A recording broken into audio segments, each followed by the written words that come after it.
This is Democracy Now!, democracynow.org, the War and Peace Report. I'm Amy Goodman. As we continue to broadcast from the UN Climate Summit in Sharm el-Sheikh, Egypt, we're joined now by the prominent Russian environmentalist, Vladimir Slivyak. He's co-chair of the Russian environmental group Ecodefense.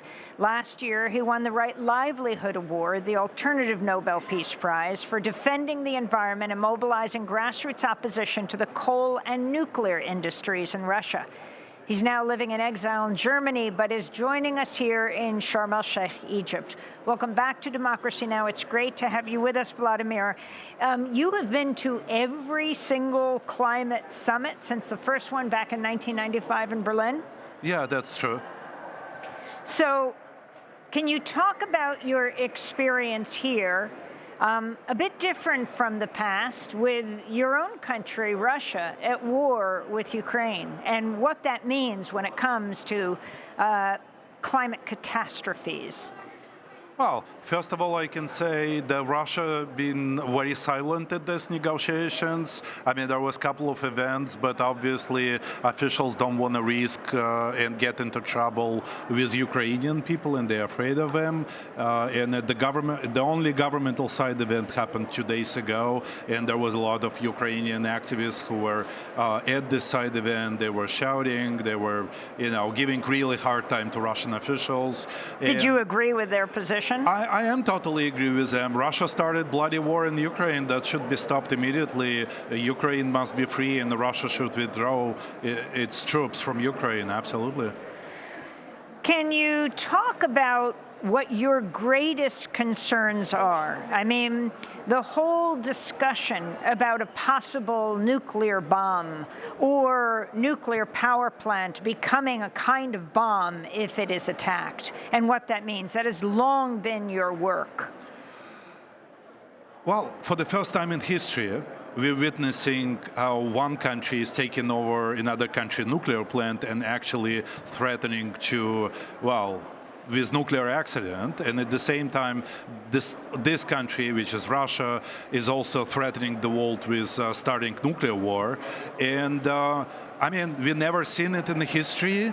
I hope we will never see it again in the history, anything like this. But I think it's totally irresponsible, and it's done by Vladimir Putin regime. And from my point of view, unfortunately, my country became a fascist state, and I really mean it when I'm saying it. Well, I just hope there will be system change and a regime change in Russia, so activists will have another chance to continue working there. How do you think that will happen? Well, I think there is quite some chance the regime will fall by itself, because so many things been done so wrong in Russia, and I think our best chance is that this regime is just too weak. It was not designed for a war. It was designed for peaceful times. So, I mean, it's a big question for me whether this regime will actually survive the war it started.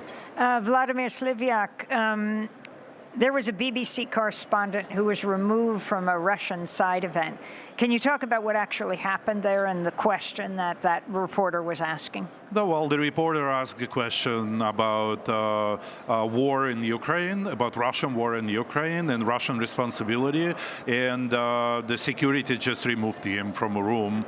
And obviously security was informed by the Russian delegation to remove people who talking about war, because this is what they wanted to avoid, basically. They thought they could avoid speaking about war at this side event. Your organization, Ecodefense, together with the Helsinki Committee, one of Russia's oldest human rights groups, filed a lawsuit, one of the first climate-related lawsuits against the Russian Federation. Can you talk about what your demands are and what the latest news is about this lawsuit? Well, our demands are very simple. We want climate action from Russian government. Russian government has never been doing anything for climate. There is no any plans to reduce use of fossil fuel. There is no any plans to develop renewable sources of energy. And in general, that's some kind of a policy that you would expect 50 years ago from a big country, but not now, not in the 21st century. So all we wanted, and we applied to High Court in Russia, Russia, and we wanted court to decide that Russian government should actually finally start doing something for climate, means reducing pollution and emissions, means reducing use of fossil fuel and start to develop renewable energy. Our appeal was turned down, so we're now going with it to European Court on Human Rights. Let me ask you something. As we walk through the pavilions, we see a whole nuclear energy stall, let's say. It's way larger than a stall. And you see a lot of people wearing T-shirts, "Ask me about nuclear energy." The International Atomic Energy Agency, for the first time in the 27 years of this UN Climate Summit, has set up presentations for nuclear energy. Can you talk about the significance of this and this being posed as an answer to fossil fuels? It's unprecedented. It has never been like that in the previous COPs. We have never seen that big activity of a nuclear industry, and I think the reason is very clear. This industry being in the decline over a very long period of time. Well, it's first time in the last 40 years when the generation of nuclear energy is below 10% globally in the global energy balance. It's now less than 10%. At the same time, renewable energy is growing very fast, and it produces more than 10% of a global energy. And of course, nuclear industry feel threatened. They feel like it's their last chance to advertise. They feel like if they cannot get some piece of this climate money now, and if they cannot push countries for ordering more nuclear reactors, it may very well be the end of a nuclear industry globally. So that's why they became so much active now, and they lobbying so much. And I also want to say that here at the negotiations, it's great that we have a coalition of non-governmental organizations called Don't Nuke the Climate. They published a very good statement this morning condemning nuclear power and saying nuclear power cannot save the climate. And it's very simple, and it's very simple to describe why. First thing, it takes very long to build nuclear reactors. Like, for example, if you would be the country that decided to build nuclear reactors, you would spend close to 20 years from the moment you plan reactor to the moment it generate electricity. And we don't need climate action in 20 years. We need it today. I mean, time is running out. The second thing, it's very expensive. It's extremely expensive source of energy. It's much more expensive than everything else on Earth. And compared to renewable energy, renewables been getting cheaper and cheaper and cheaper over the last decade. You cannot even compare it.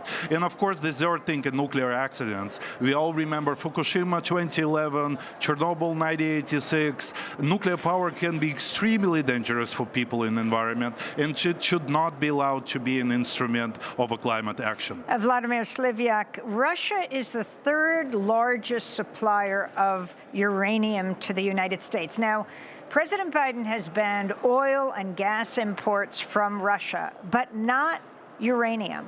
Talk about the significance of this.